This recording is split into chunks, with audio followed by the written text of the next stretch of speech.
Shalom, shalom bien-aimés dans le Seigneur, que l'Éternel Dieu vous bénisse abondamment. Je sais que vous êtes nombreux à nous suivre encore une fois de plus ce soir et nous profitons de cette occasion pour vous souhaiter un meilleur mois de mars. Vraiment que le Seigneur Dieu vous bénisse abondamment. C'est vrai que ça fait un temps, ça fait un bail que nous nous sommes vus en direct comme ça et Dieu a permis aujourd'hui que nous puissions nous rencontrer pour que nous puissions partager autour de la parole de l'Éternel Dieu. Alors bien aimés, je suis en train de souhaiter vraiment que le Seigneur Dieu qui nous a donné la capacité d'entendre nous accorde aussi la capacité de comprendre. C'est un merveilleux moment que nous sommes en train de passer dans la présence du Seigneur où nous allons parler de la verge de Moïse ou le bâton de Moïse. C'est un thème que nous allons exploiter. Bien aimé, je parie ma tête et je suis sûr que nous allons tirer des leçons et nous allons comprendre ce que le Seigneur Dieu veut faire avec nous. Alors, le bâton de Moïse, nous avons déjà certainement lu ces textes de la Bible. Nous avons déjà entendu des prédications là-dessus. Mais le Saint-Esprit est l'Esprit qui enseigne toutes les profondeurs de Dieu. Aujourd'hui, par la grâce de Dieu, nous allons, excusez-moi, nous allons parler de ce que le Seigneur nous a mis à cœur, de sorte que nous puissions partager sur le bâton de Moïse. Voilà, avant que nous puissions continuer, nous allons lire le texte de la Bible que nous sommes en train de présenter ici comme le fondement qui nous permet d'asseoir cette exhortation ou ces partages avec vous. Alors nous sommes dans le livre d'Exode, chapitre 4, le verset 2 jusqu'au verset 3. La Bible dit ceci: L'Éternel lui dit, qu'a-t-il dans ta main? Il répondit, une verge. Et l'Éternel dit, jette-la par terre. Il la jeta par terre et elle devint un serpent. Moïse fouillait devant lui. Bien-aimé, dans cette histoire, nous sommes en train de voir un homme, Moïse, appelé par l'Éternel Dieu. Nous connaissons très bien cette histoire, comment est-ce que Moïse a été appelé par le Seigneur. Bien qu'il était berger, difficile de revenir sur certaines articulations de l'histoire de Moïse. Mais nous nous concentrons sur ces points lorsque Dieu rencontre Moïse sur la montagne. Dieu commence à parler à Moïse, il lui charge d'une mission. Alors, vous savez bien aimé, tous les descendants d'Abraham avaient l'habitude d'avoir des bâtons parce que c'était un peuple pèlerin. Pour la plus grande partie, c'était de bergers. Alors, ils avaient de bâtons. Bien aimé, Moïse va se retrouver sur la montagne. C'est vrai qu'après cette période où il s'est réfugié à Madian, il a fouillé ce qu'il a commis comme acte en Égypte. Alors il rencontre l'Éternel Dieu et Dieu lui fait savoir la mission qu'il doit normalement accomplir. Bien aimé, Moïse commence à parler avec le Seigneur Dieu. Il voulait savoir parce que vous êtes sans ignorer que Moïse faisait partie de l'armée égyptienne. Donc s'il y avait des gens qui connaissaient la puissance de Pharaon, la force de cette armée, Moïse faisait partie de ceux qui connaissaient la force de cette armée égyptienne. Alors, il a commencé à avancer des raisons comme quoi il n'était pas disposé à marcher et à accomplir la volonté de Dieu parce qu'il se trouvait en face d'un homme, entre guillemets, puissant selon lui, mais il n'avait pas découvert la toute-puissance de Dieu qui était au-dessus des pharaons. Alors à la question de savoir, Seigneur, qui suis-je? Dieu lui dit, je suis avec toi et je serai avec toi. Moïse continue à insister comme quelqu'un qui n'était pas convaincu du fait que Dieu était en train de l'envoyer. Alors, il dit, mais comment est-ce que le peuple va croire que c'est toi qui m'envoies? Dieu lui dit, qu'est-ce que tu as dans ta main? Nous le savons très bien que Moïse avait un bâton ou une verge. Et Dieu lui dit, jette-la par terre. Il a jeté la verge par terre. La Bible dit, la verge est devenue un serpent. Mais bien aimé, regardez là où normalement nous allons entrer. Cette verge entre les mains de Moïse et une verge. Le bâton entre les mains de Moïse reste un bâton. Mais une fois que Moïse lâche le bâton devient un serpent. Aujourd'hui, je vais parler de ce qui peut nous arriver lorsque nous sommes loin de l'Éternel Dieu.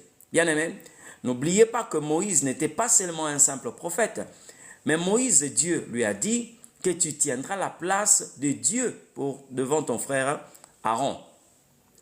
Donc Moïse était aussi un Dieu. Tel que vous et nous, Dieu nous appelle aussi des dieux. Comme il est dit dans le livre des psaumes, je vous avais dit que vous êtes des dieux. Alors, qu'est-ce que nous voulons comprendre dans ce texte? Bien-aimés, beaucoup de gens, quand ils prient, disent au Seigneur, Seigneur, tiens-moi dans ta main. Oui, bien-aimés, cette requête a une importance capitale. Parce que, loin de la main de Dieu, nous ne savons pas ce que nous devons normalement être. Et le Seigneur veut, et si nous sommes en train de faire ce que nous sommes en train de faire, être ce que nous sommes aujourd'hui, bien aimés, nous ne devons pas nous enorgueillir, nous devons tenir compte du fait qu'il y a une main qui nous tient. Alors si aujourd'hui vous pouvez avoir 13 ans de vie chrétienne, 14 ans, 20 ans, 25 ans, 30 ans de vie chrétienne, même si vous avez 2 ans de vie chrétienne et que vous avez perdu la force de commettre le péché, c'est-à-dire vous avez la possibilité de résister au mal. Bien aimé, retenez une seule chose, il y a la main qui vous tient, il y a la main qui vous soutient. Une fois, j'étais en train de prier, le Seigneur me dit, mon fils, fais attention de ne pas tomber dans le péché de la sanctification. Je crois avoir déjà parlé de ça. Et ça m'a tellement surpris d'entendre le péché de la sanctification. Je voulais comprendre ça. Et le Seigneur m'a fait savoir qu'il y a aujourd'hui des gens qui marchent dans la sanctification, mais qui ne comprennent pas que la sanctification est un culte que nous rendons à l'Éternel. C'est pour Dieu. C'est à cause de Dieu que nous sommes saints. Et la Bible dit, je suis l'Éternel, le Dieu qui te sanctifie. Donc normalement, lorsque nous marchons dans la vie chrétienne, lorsque nous marchons dans la crainte de Dieu, bien aimés, nous devons rendre gloire à celui qui nous rend capable de marcher dans sa crainte. Il ne faut pas se taper la poitrine pour dire que voilà, moi je suis un saint, moi je ne pêche pas, moi je fais ceci. Non, il faut plutôt rendre grâce à celui qui nous sanctifie. Je suis l'Éternel, le Dieu qui te sanctifie. Alors aujourd'hui, plusieurs personnes marchent loin du péché, entre guillemets, parce que certains se disent que le péché, c'est seulement commettre l'impudicité, le péché, c'est seulement insulter, le péché. Mais vous allez voir, le Seigneur Dieu enseigner sur 2 personnes qui sont descendues dans le temple. Il y avait un pharisien, il y avait un publicain. Vous voyez que celui qui est en train de vanter sa marche a fini par être rejeté par Dieu. Il dit, moi je ne suis pas comme ces publicains. Je paye ma dîme. Je marche comme ceci, je marche comme cela. Alors l'autre avait reconnu très bien qu'il était un pécheur. La Bible dit, il n'osait même pas lever ses yeux et regarder en haut. Il avait la tête baissée, mais il était en train de prier en disant, Seigneur, sois apaisé à mon égard. Sois apaisé à mon égard. Je ne suis qu'un pécheur. Il était en train de reconnaître ses faiblesses. Il était en train de reconnaître sa faiblesse ou encore ses manquements. Alors l'Éternel Dieu a justifié celui qui est venu humblement devant sa face, mais il a rejeté celui qui croyait mériter devant la face de l'Éternel Dieu.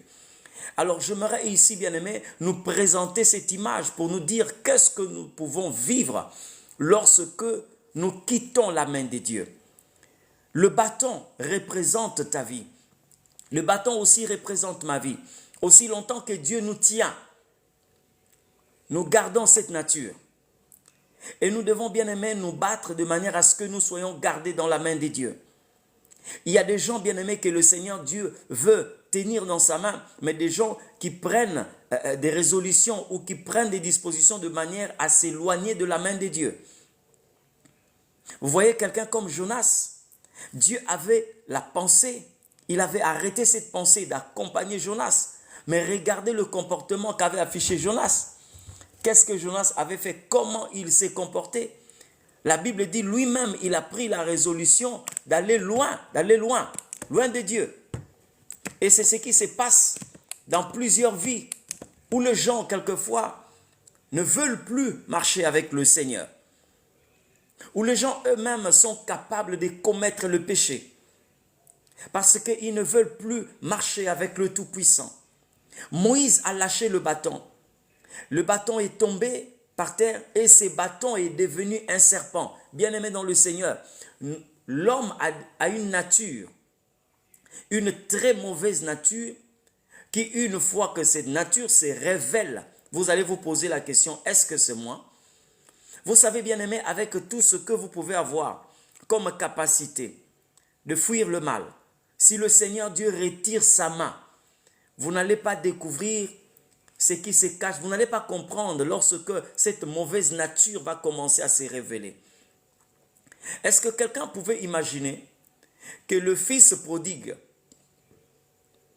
pouvait être un ivrogne, pouvait être un impudique, pouvait être un débauché?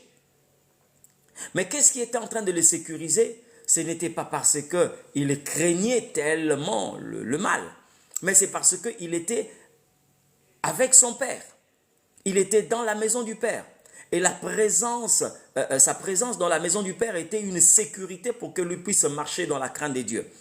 Lorsqu'il a ramassé tout son héritage, il est parti. Et quand il est parti, la Bible dit, il a commencé à vivre dans la débauche. Parce qu'il s'est éloigné de la main qui le soutenait. Combien de personnes aujourd'hui, bien-aimés, regardez ce que vous êtes devenus. Et il y a des moments, quelquefois, Dieu nous fait savoir lorsque nous commençons à prendre une direction qui nous éloigne de la main de Dieu. Vous allez constater quelquefois, les mauvaises habitudes qu'on avait auparavant commencent à refaire surface. Ça veut dire que vous commencez à créer l'écart entre vous et la main de Dieu. Mais aujourd'hui, plusieurs personnes ont été corrompues par l'esprit du mal. Parce qu'aujourd'hui, le diable peut vous donner tout ce dont vous avez besoin et vous priver de votre éternité. C'est comme ça que Jésus pose la question de savoir, que sert-il à un homme de gagner tout le monde s'il perdait sa vie, s'il perdait son âme? Combien de personnes aujourd'hui veulent avoir ce monde et perdre leur éternité? Même si Dieu pouvait nous donner 120 ans sur terre, mais ce n'est pas comparé à l'éternité, bien-aimé. On ne peut pas comparer 120 ans, 130 ans, même si on peut vivre comme les gens le vivaient auparavant, 350 ans, 840 ans. Mais bien aimé, on ne peut jamais, on ne peut comparer cela à l'éternité. Lorsque Moïse a lâché le bâton est devenu un serpent. N'oubliez pas que le serpent, c'est l'identité du diable. Le serpent, c'est l'identité de l'ennemi. Bien-aimé, en vous peut sommeiller un méchant homme, une méchante femme, quelqu'un qui peut vivre dans une impudicité qu'on n'a pas trouvée chez les païens, quelqu'un qui peut vivre dans une haine qu'on n'a pas trouvée chez les païens ou chez les mondains. Qui pouvait croire que quelqu'un comme Judas pouvait trahir un maître qui a vécu avec lui pendant 3 ans et demi pour quelques pièces d'argent? Qui pouvait croire? C'est tout simplement parce que à un certain moment, il s'est éloigné de la main de Dieu. Et Jésus a dit, c'est lui à qui je donnerai les morceaux trempés. Dès qu'on a donné les morceaux trempés à Judas, terminé, la Bible dit, le diable entra en lui. Quelle est votre position aujourd'hui? N'oubliez pas, bien-aimé, lorsque Moïse a lâché le bâton, il était en train de voir le bâton. Le bâton n'est pas allé loin. Le bâton était là. Moïse voyait le bâton. Mais sauf que ces bâtons n'étaient plus entre ses mains. Tout ce que vous pouvez commettre, bien-aimé, c'est devant le Seigneur. Que ce soit le péché, que ce soit tout ce que vous pouvez faire, c'est devant le Seigneur. C'est comme ça que quand nous lisons les 10 commandements, le Seigneur finit par dire, tu n'auras pas d'autre Dieu devant ma face. Donc tous ceux qui pratiquent l'idolâtrie devant la face de l'Éternel. Bien-aimés, j'aimerais que vous puissiez rejoindre la main de Dieu. Quelqu'un peut me dire, oui, je suis en train, j'étais à l'église ce matin. Vous pouvez être dans l'église, mais ne pas être avec le Seigneur. Vous pouvez être à l'église, mais être loin de Dieu. Il y a des gens aujourd'hui qui cherchent Dieu, mais que Dieu est en train de chercher. Je ne sais pas quelle est votre position. Il y a des personnes aujourd'hui qui cherchent Dieu, mais que le Seigneur est en train de chercher. Vous êtes à l'église, vous pouvez même œuvrer pour le Seigneur. Mais vous n'êtes pas entre les mains du Tout-Puissant. Imaginez-vous, bien-aimés, que Moïse avait lâché ses bâtons. Ces bâtons allaient rester un serpent. Bien-aimés, dans la vie, nous avons vu des gens qui ont servi Dieu, mais qui sont morts comme des ivrognes. On a vu des gens qui ont servi le Seigneur. Qu'est-ce que les gens pouvaient dire de Judas? Parce que le jour où Jésus-Christ a envoyé Judas, a envoyé les disciples aller prêcher la bonne nouvelle, la Bible dit qu'ils partaient 2 à 2. Mais Judas aussi faisait partie de ces deux qui étaient partis prêcher la parole de Dieu. La Bible dit que les malades ont été guéris. Ils ont opéré des miracles. Mais quand les gens ont vu Judas s'épandre, qu'est-ce que les gens pouvaient dire? Mais c'était un prédicateur d'hier, mais qui aujourd'hui a fini sa vie comment? Il y a de cela 2 ans. Ce que vous êtes en train de vivre aujourd'hui, vous ne le vivez pas. Il y a des gens aujourd'hui qui ont gardé seulement le nom de Dieu, mais en vous, vous êtes devenu le temple même de la musique mondaine. Regardez ce que vous étiez il y a de cela 5 ans, il y a de cela 3 ans. Même si une pensée mauvaise venait à monter dans votre cœur, vous étiez en train de réagir aussitôt. Mais aujourd'hui, vous allez même jusqu'à fouiller les images obscènes. Quand Moïse lâche le serpent, plutôt le bâton devient un serpent. Il y a de cela quelques années, vous avez tourné le dos à la bière. Mais aujourd'hui, vous pouvez vous empiffrer de l'alcool du matin jusqu'au soir. Mais avec le nom de Dieu. Je suis en train de dire ici, l'important ce n'est pas d'avoir le nom de Dieu, mais c'est d'être avec Dieu. Parce que tout le monde peut parler de Dieu, mais Dieu ne parle que par des canaux saints. Dieu ne passe pas n'importe où. Même si quelqu'un a dit, oui, un jour Dieu a utilisé un animal. Mais quel type d'animal? Bien aimé, il a utilisé un âne. Mais lorsque vous regardez cet âne, vous allez vous rendre compte que cet âne avait la qualité d'un citoyen du royaume. Pourquoi? Parce qu'il avait accepté de transporter un homme. Il était sous un homme. Or, la Bible est en train de dire, celui qui veut être grand parmi vous, qu'il soit le serviteur des autres. Donc l'âne était en train de servir Balaam. C'était le caractère du royaume, l'humilité. Voyez un peu, Dieu ne l'a pas utilisé comme ça. Dieu ne l'a pas utilisé comme ça. Il était obéissant. Cet âne plutôt avait l'obéissance vis-à-vis d'un maître. Et il a obéi au maître, mais à un certain moment, cet âne ne pouvait pas obéir à son créateur. Par rapport à son maître, c'est comme ça qu'il n'a pas voulu s'avancer. Il s'est abattu. Moïse lâche le bâton devient un serpent. Mais j'ai béni le Seigneur parce que la grâce était encore là. Et ce texte de la Bible est en train de nous montrer comment est-ce que la grâce a la capacité de récupérer ceux qui sont perdus par rapport au vent de ces mondes. La Bible dit, Moïse était en train de s'éloigner de ces serpents. Moïse n'a pas fouillé le bâton, mais Moïse fouillait le serpent. Il y a quelque chose qui va vous éloigner de Dieu, bien aimé, c'est le péché, la nature satanique, la nature mondaine, diabolique. C'est ce qui va vous éloigner de Dieu.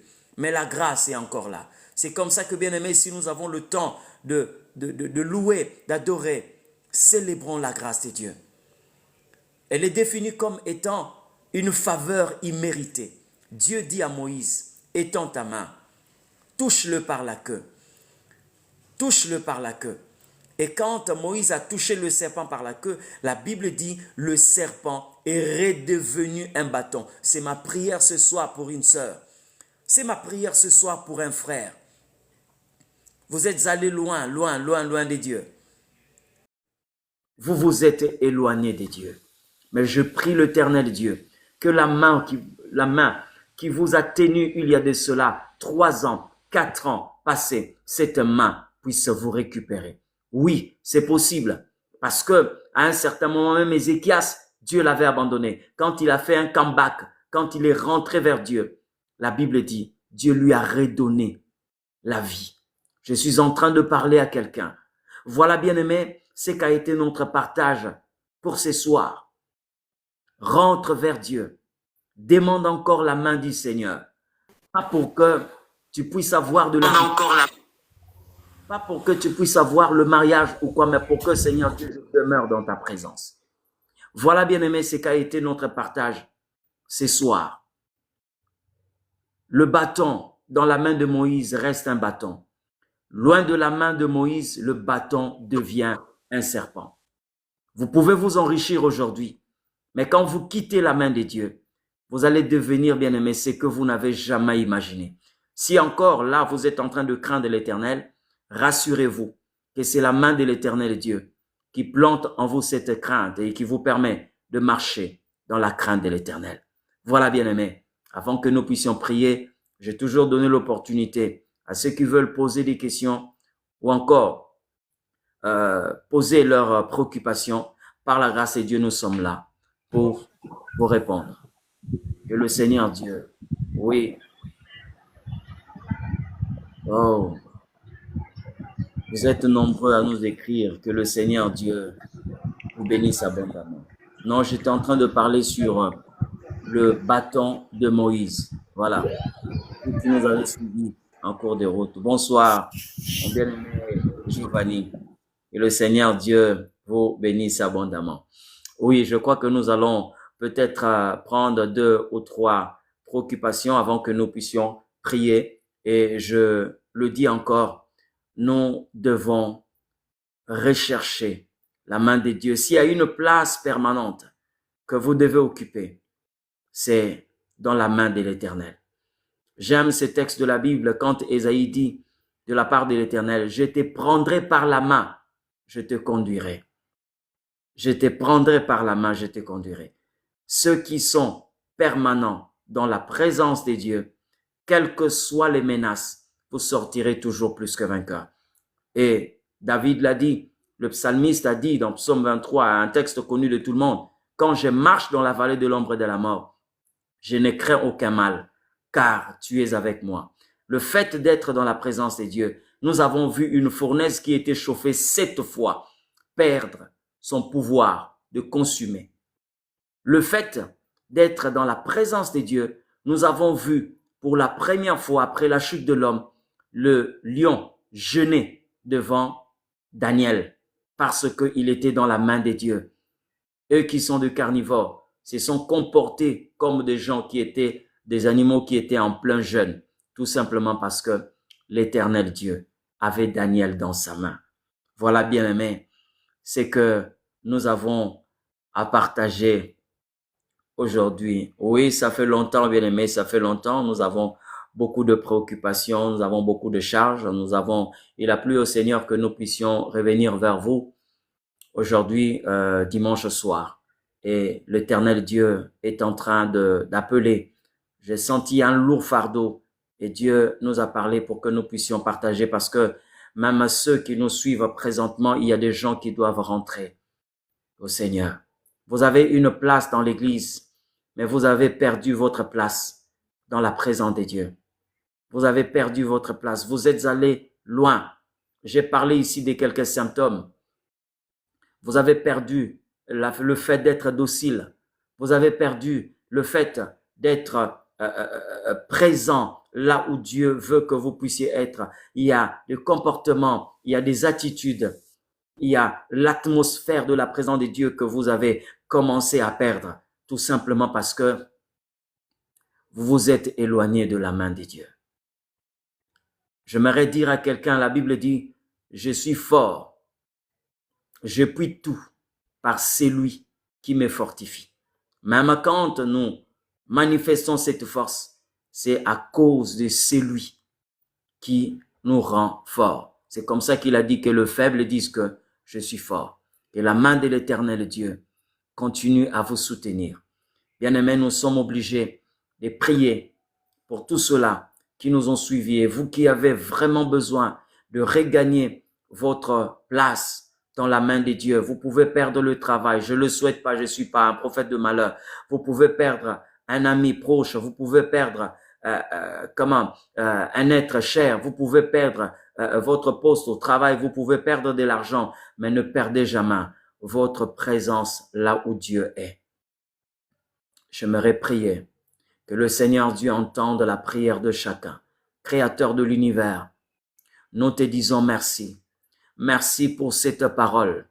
Toi qui nous as parlé, Seigneur Dieu. Et par ta grâce, tu veux nous récupérer.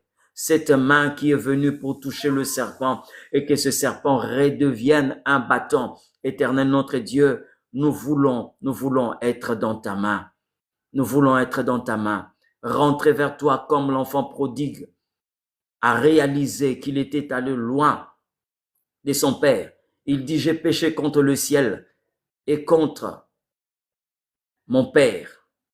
Je ne suis plus digne d'être appelé ton fils et traite-moi comme l'un de tes mercenaires. Mais bien aimé, c'était une opportunité, même si on est revenu comme un serviteur, mais l'essentiel que nous puissions être à ses côtés. Tout ce que le monde peut nous présenter comme faveur va finir un jour, mais la présence de Dieu nous donne de faveurs éternelles, de faveurs qui n'auront pas de fin.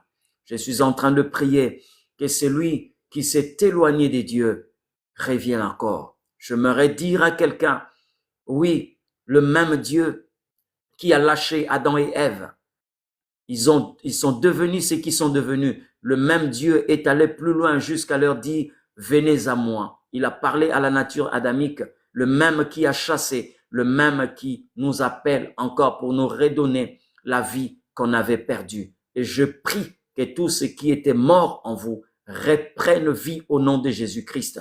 Que tout ce qui vous éloigne de Dieu abandonne votre vie dans le nom de Jésus-Christ et que vous puissiez regagner cette place que vous avez perdue dans la présence de Dieu. Je prie que votre vie devienne hostile à toute vie négative au nom de Jésus. Que votre vie devienne une terre hostile à toute sémence qui ne mane pas de la volonté de Dieu, moins encore de nous, le royaume de notre Père. Et cela dans le nom de Jésus-Christ. Soit ce bâton qui libère le peuple dans le péché, dans l'esclavage du péché. Ne soit pas le serpent qui détruit l'humanité. Ne soit pas le serpent qui apporte le mensonge comme la seule arme pour détruire une humanité que le Seigneur Dieu a bénie. Je prie et dans le nom puissant de Jésus-Christ de Nazareth, notre Seigneur et Sauveur, nous disons Amen. Que l'Éternel Dieu vous bénisse abondamment. Nous vous fixons pour le mardi. Mardi, à partir de 20h, nous serons en direct par la grâce de Dieu. Que l'Éternel Dieu vous bénisse. Merci.